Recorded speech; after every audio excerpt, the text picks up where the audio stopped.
বাংলাদেশ টেলিযোগাযোগ নিয়ন্ত্রণ কমিশন বিটিআরসির খসড়া টেলিকম নেটওয়ার্ক ও লাইসেন্সিং রিফর্ম পলিসি 2025 নিয়ে উদ্বেগ জানিয়েছে বিএনপি। বৃহস্পতিবার দুপুরে রাজধানীর গুলশান কার্যালয়ে জরুরি সংবাদ সম্মেলন করেন দলটির মহাসচিব মির্জা ফখরুল ইসলাম আলমগীর। নতুন প্রযুক্তি সহ অনেক বিষয়ের স্পষ্ট ব্যাখ্যা নেই উল্লেখ করে তিনি বলেন, এতে বড় কোম্পানিগুলো সুযোগ নিতে পারে। বড় মোবাইল অপারেটররা একাধিক খাতে একচেটিয়া নিয়ন্ত্রণ প্রতিষ্ঠা করতে পারবে। এতে প্রতিযোগিতা কমে যাবে, ছোট প্রতিষ্ঠানগুলো পিছিয়ে পড়বে। এসএমইদের আর্থিক সংকটে পড়ার আশঙ্কা দেখা দেবে।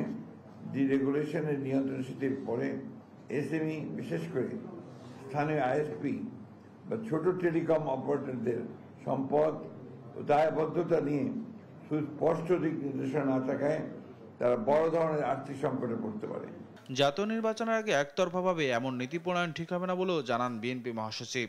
সামনে জাতীয় নির্বাচনকে সামনে রেখে, বিবেচনায় রেখে এই ধরনের একটি জাতীয় গুরুত্বপূর্ণ নীতিমালা এ সময়ে একতরফাভাবে প্রণয়ন করা সমীচীন হবে না বলে বিএনপি বিশ্বাস করে। নীতি প্রণয়নে রাজনৈতিক দল বা জনগণের সঙ্গে কোনো আলোচনা হয়নি বলেও জানায় বিএনপি। এই টেকনোলজির সুফল যাতে জনগণের কাছে পৌঁছে, সেটাই তো আমরা চাই। নিয়াজ মোর্শেদ, দেশ টিভি, ঢাকা।